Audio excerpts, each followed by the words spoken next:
Hello and welcome प्यारे बच्चों, कैसे हो सारे। मैं असीम भारद्वाज स्वागत करता हूं आप सभी का संसारम पे। तो dear students, Chhattisgarh SET exam क्या होता है, किसको ये एग्जाम देना होता है, कौन एलिजिबल होता है और एग्जाम को क्वालिफाई करने के बाद आप सभी को मिलता क्या है, किस पद की आपको प्राप्ति होती है बच्चे। आज सारी बातें हम लोग इसमें डिस्कस करेंगे।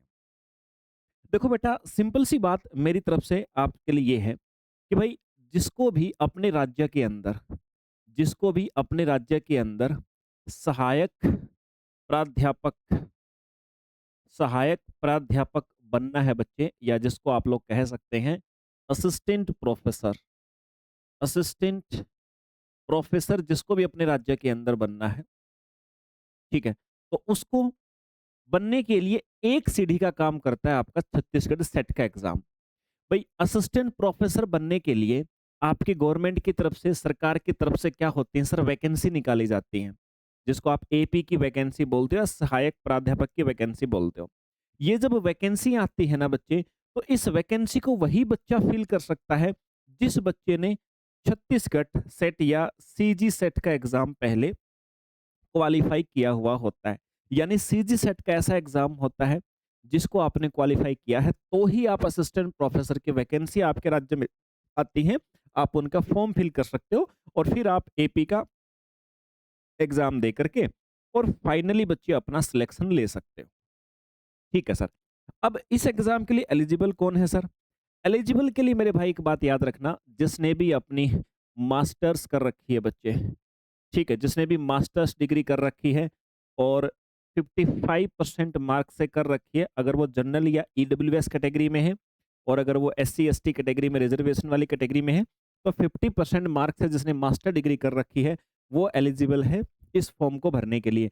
और अगर आप लास्ट ईयर में हो, अपने फाइनल ईयर में हो, अपने मास्टर डिग्री के फाइनल ईयर में हो, तो भी आप लोग इस फॉर्म को भर सकते हो। ये आपके सेट वाला जो फॉर्म है, ठीक है सर। सर सिलेबस में क्या रहता है बेटा? सिलेबस अगर एग्जाम पैटर्न की बात करूं तो आपका एग्जाम दो पार्ट में बटा होता है। आपका एग्जाम दो पार्ट में बटा होता है। पार्ट वन होता है आपके एग्जाम का, एक पार्ट टू होता है। पेपर वन पेपर टू भी बोल सकते हो। पार्ट वन जो होता है इसको जनरल एप्टीट्यूड कहा जाता है और इस जनरल एप्टीट्यूड में बेटा आपकी 10 यूनिट पूछी जाती हैं। 10 यूनिट्स आप सभी को दी गई होती हैं, इनसे क्वेश्चन आते हैं। और पार्ट टू जो होता है, ये आपका जो भी सब्जेक्ट के आप असिस्टेंट प्रोफेसर बनने जा रहे हो ना, उस सब्जेक्ट की कुछ यूनिट दी होती हैं।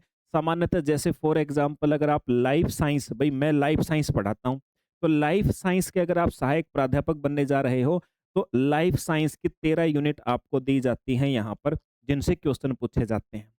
ये 10 यूनिट बहुत सिंपल सी होती हैं, इसके ऊपर डिटेल वीडियो मैंने बना रखी है।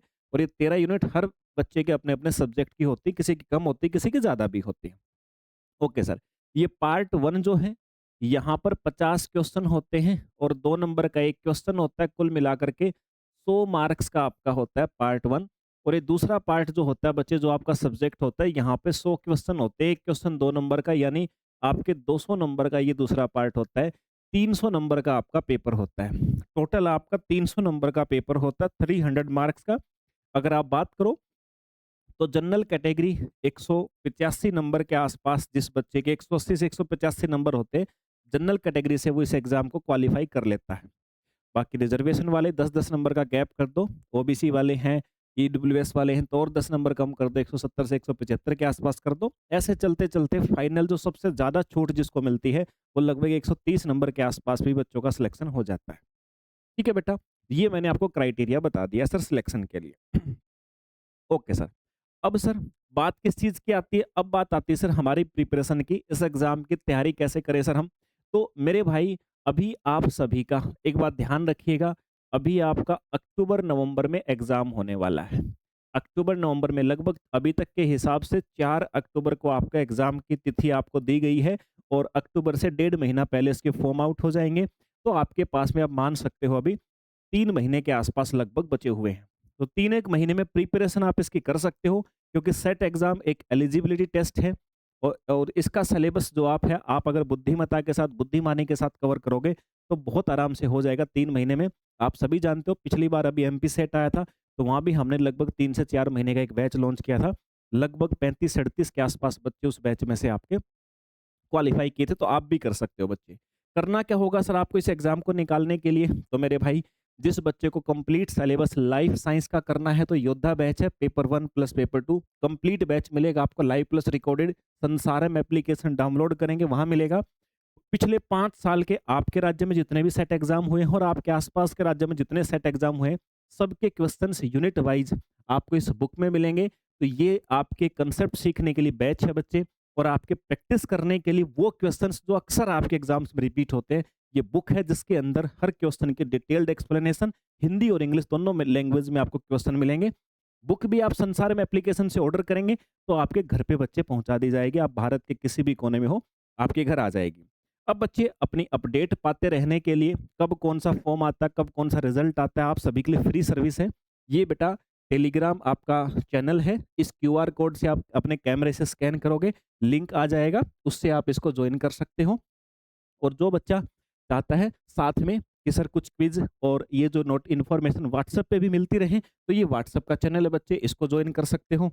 और अगर कोई बच्चा चाह रहा है कि सर इंस्टाग्राम पे भी जो अपडेट्स हैं, जो आपके लिए नॉलेजेबल शॉर्ट्स रील्स के रूप में आती रहती हैं, दिन में लगभग 4 से 5 इन्फॉर्मेशन आपको आपके राज्य में या आस-पास के राज्य में जो वैकेंसी है, तो बेटा ये इंस्टाग्राम है, इस क्यूआर कोड से स्कैन करके फॉलो कर सकते हो। बाकी अगर आपको संसारम एप्लीकेशन डाउनलोड करेंगे, किसी प्रकार की क्वेरी करनी हो, ये कॉन्टैक्ट नंबर है, आप इस पे नंबर को कॉन्टैक्ट करके बच्चे आप पूछ सकते हो। तो ये थी जानकारी आप सभी एस्पिरेंट्स के लिए। मिलते हैं दोबारा से किसी और सेशन में। जय हिंद भाई।